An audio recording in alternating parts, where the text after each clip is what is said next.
Alright, got another video for you guys, E36 video.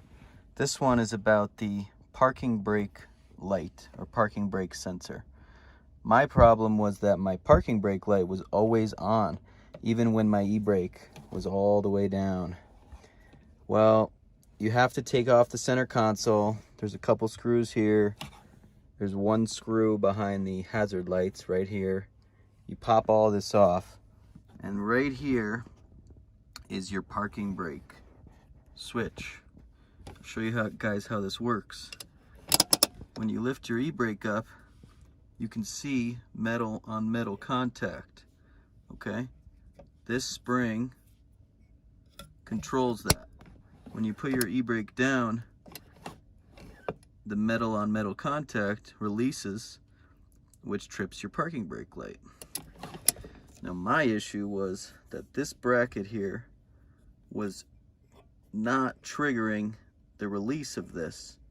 So what I did is I took the bracket off by undoing this screw, and I kind of bent it a little bit, kind of took this piece and bent it down, and then on the back right in here you'll see there's like a little rib, and this rib is supposed to stick into that hole.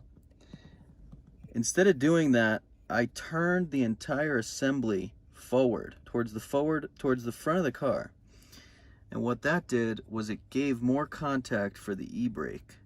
So now when I put the e-brake down, you can see I'm getting good contact, and I'll show you guys what that looks like here.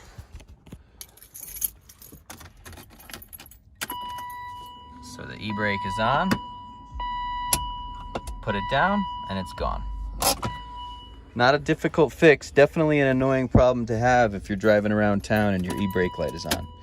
So, to recap, pop the center console off. First take off the e-brake boot, of course, which I have somewhere over there.